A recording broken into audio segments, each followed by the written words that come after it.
Ici dans Luc chapitre 22, verset 39. Jésus sortit pour se rendre, selon son habitude, virgule, au mont des Oliviers. Et ses disciples le suivirent. Il y a point ici.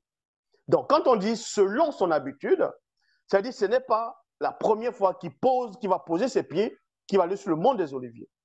Donc, il a l'habitude d'aller sur le mont des Oliviers, puisqu'on dit selon son habitude. Or, la prophétie parle que Dieu va poser ses pieds sur le mont des Oliviers et non tout le temps. Mais ça, on va expliquer. Hein. Zacharie chapitre 14, versets 2 à 4, il est dit ici, je rassemblerai toutes les nations devant Jérusalem pour le combat. Point virgule. La ville sera prise, les maisons pillées, les femmes violées, la moitié de la ville partira en exil, mais le reste du pays, du peuple, ne sera pas retranché de la ville. Alors, Yahvé se mettra en campagne contre ces nations, et les fera la guerre, comme il fait au jour de la bataille. Verset 4. Ses pieds, les pieds de qui? De Yahvé, se poseront en ce jour-là sur la montagne des Oliviers, qui est en face de Jérusalem, du côté de l'Orient. Le mont des Oliviers se fendra par le milieu, virgule, vers l'Orient et vers l'Occident. Et une grande vallée. Une moitié de la montagne reculera vers le septentrion et l'autre moitié vers le midi. Montre-moi le passage où, quand Jésus a posé ses pieds sur le mont des Oliviers, la montagne s'est ouverte en deux. Hein? Je suis le seul enseignant. Bon, ça, on va encore expliquer. On va aller dans Actes des Apôtres. On va vous donner un passage cadeau pour... je vais même vous donner des passages parce que si c'était des gens mal intentionnés, il y a des passages, des versets qu'ils ne vont même pas donner pour dire, ah, tiens, il peut se piéger lui-même. Non. On va aller dans Actes des Apôtres. Actes des Apôtres, chapitre 1, verset 11 à 12. Il est dit ici, ils dirent, donc c'est au moment où Jésus est en train de monter. Longtemps après sa résurrection, il monte, selon les Bibles classiques. Il est en train de monter, les apôtres sont là, pas tous les apôtres, hein, vu que Judas n'était même plus là. Donc, il est en train de monter. Après, il y a deux anges qui vont apparaître. Et il y a une nuée, un nuage lumineux qui va cacher Jésus, le dérober. Et les anges vont dire, homme galiléen. Ils vont s'adresser aux apôtres. Regardez maintenant. Et l'endroit où Jésus est monté, c'était où? Je vais vous donner ce passage cadeau, mais malgré que je vous donne ce passage, vous ne pouvez pas me coincer, parce que j'ai l'explication de toute la Bible. Ils dirent, deux points, homme de Galilée, pourquoi restez-vous là à regarder au ciel, point d'interrogation, ce Jésus, virgule, qui du milieu de vous a été enlevé, non, élevé plutôt dans le ciel, viendra de la même manière que vous l'avez vu aller au ciel. Donc, les anges ici disent que la manière dont Jésus est monté, il va revenir de la même façon. Dans le verset 12, il est dit, quittant alors la colline appelée Mont des Oliviers, virgule, il regagnait Jérusalem. Cette colline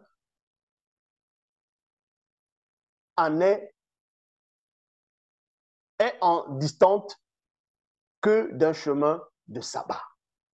Donc, je vais vous donner une logique. Hein. Je vais vous expliquer, peut-être vous ne comprenez pas. Dans Actes des Apôtres, chapitre 1, verset 11 à 12, Jésus est en train de monter.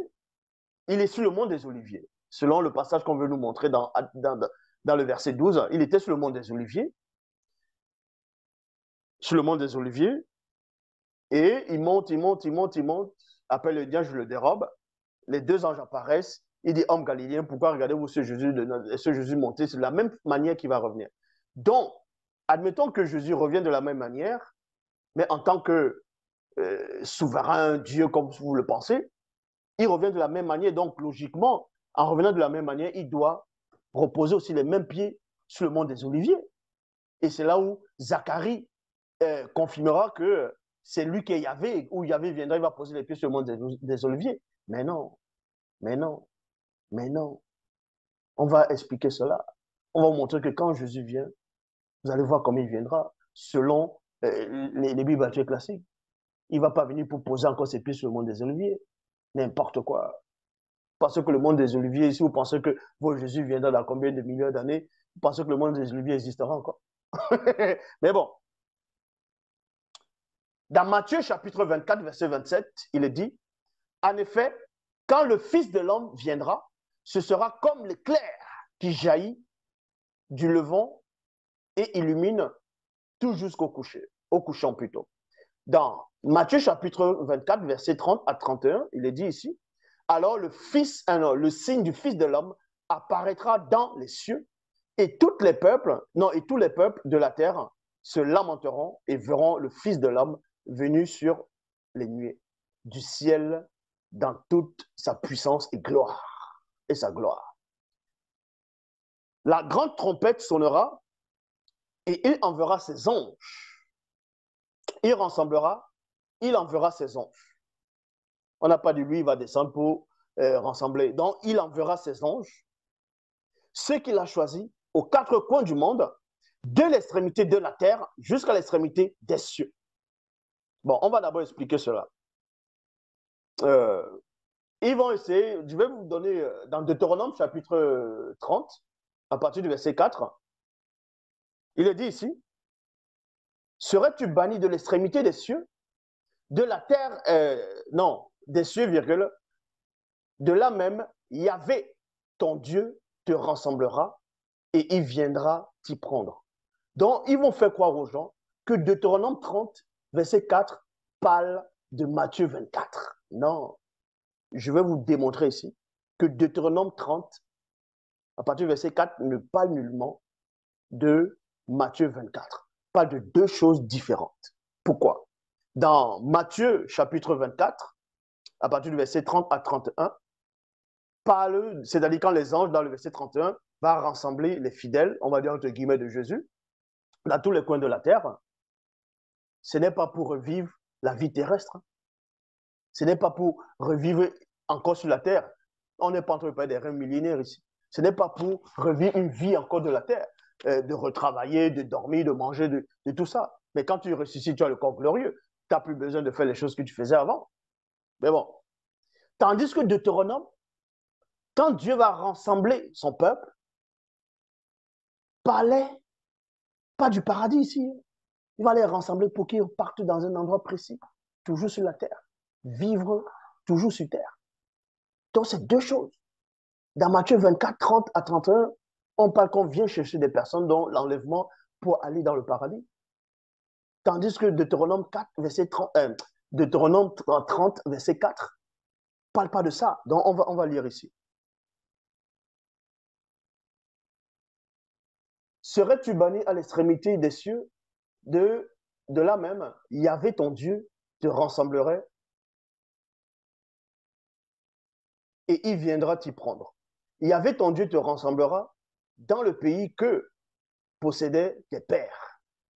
Te rassemblera dans le pays que possédaient tes pères. Donc, il va rassembler les gens ou dans le pays que possédaient les pères du peuple d'Israël. Et non aller dans les airs à la rencontre de Jésus. Vous voyez que c'est deux choses. Eux, ils appellent ça le christocentrisme. Ça veut dire qu'ils vont prendre toutes les prophéties, tout ce qui est dans l'Ancien Testament, dans la Torah, ainsi de suite. Ils vont venir inventer un personnage de Jésus pour dire, voilà, telle prophétie, on va dire que c'est lui, on va essayer de trafiquer. Donc, vous avez mal ensemblé cela. Vous n'avez pas percuté que la superbe connaissance allait venir. Ésaïe donne encore plus d'explications. Dans Ésaïe 27, verset 13. Ce jour-là, on sonnera de la grande trompette. Voyez?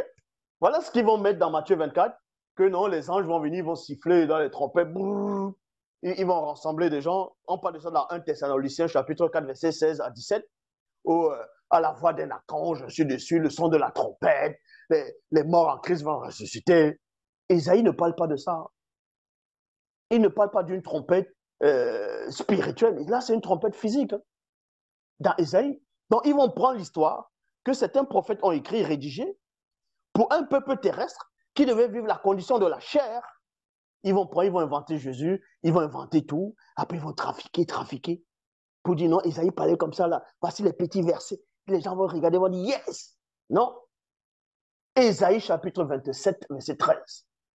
Ce jour-là, on sonnera de la trompette. Point. Alors, ceux qui étaient perdus en Assyrie ou réfugiés en Égypte reviendront et se prosterneront devant l'Éternel sur la montagne sainte à Jérusalem. Écoutez attentivement, on dit, ceux qui étaient perdus en Syrie, la Syrie, ce n'est pas toute la terre, hein. Ce n'est pas le coin de la terre, ou réfugiés en Égypte, on parle de deux endroits ici. Or, dans Matthieu 24, on parle de toute la terre, les quatre coins de la terre. Ici, on parle pas des quatre coins de la terre ici. Maintenant, on va aller dans 1 Thessaloniciens, chapitre 4, verset 16 à 17, il est dit,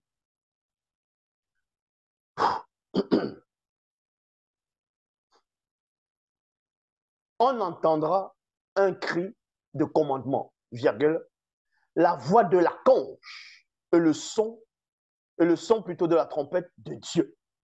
Le son de la trompette de Dieu. Et le Seigneur lui-même descendra du ciel. Il y a point. Ceux qui seront morts en croyant au Christ se relèveront les premiers. Maintenant, les gens vont mal comprendre ici. On dit, il y aura la voix d'un archange. Dans d'autres versions, c'est à la voix d'archange. Dans d'autres versions, on fait croire que c'est Jésus lui-même qui parlait à la voix d'archange. À la trompette de Dieu, le Christ va descendre. Ce n'est pas Dieu lui-même. Le Christ va descendre ici. Bon. Ensuite, nous qui serons encore en vie, en ce moment-là, nous serons enlevés avec eux au travers des nuages, au travers des nuages, au travers des nuages, pour rencontrer le Seigneur dans les airs, point dans les airs. Et non, il va venir poser ses pieds sur le mont des Oliviers et puis les gens viennent autour de lui. Non. Paul lui dit, dès qu'il vient, les morts, premièrement, en plus ceux qui sont vivants montent à la rencontre dans les airs. Et ils vont faire quoi dans les airs? Est-ce qu'ils vont faire quoi après? Et ainsi, nous serons toujours avec le Seigneur. Donc, vous voyez, vous ne comprenez rien. Maintenant, Paul ici dit, nous qui serons vivants, écoutez attentivement, vous allez voir que tout ça, là, votre christianisme, c'est de la poubelle. Vous avez adhéré à des choses qui ne servent à rien, au néant, au du flanc. Pourquoi? 1 Thessaloniciens chapitre 4, verset 17, il est dit, ensuite, nous qui serons encore en vie, en ce moment-là, virgule, mais Paul est mort, non? Paul est mort. Donc, la manière dont il est en train de parler, c'est que eux, ils seront encore en vie quand Jésus va revenir. Et Paul, ta foi là, tu as eu. Paul est mort depuis des siècles. Jésus n'est pas venu. Regarde le mensonge. Ensuite, nous qui serons encore en vie, virgule. Nous qui serons encore en vie, il n'y a pas la virgule, en ce moment-là, virgule, nous serons aussi enlevés avec eux au travers des nuages, virgule, pour rencontrer le Seigneur dans les airs.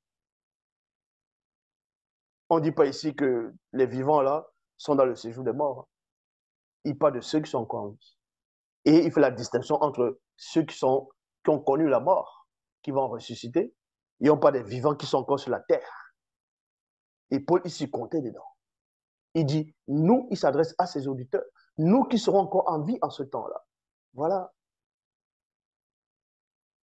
Voilà. Donc lui-même, il a cru inutilement.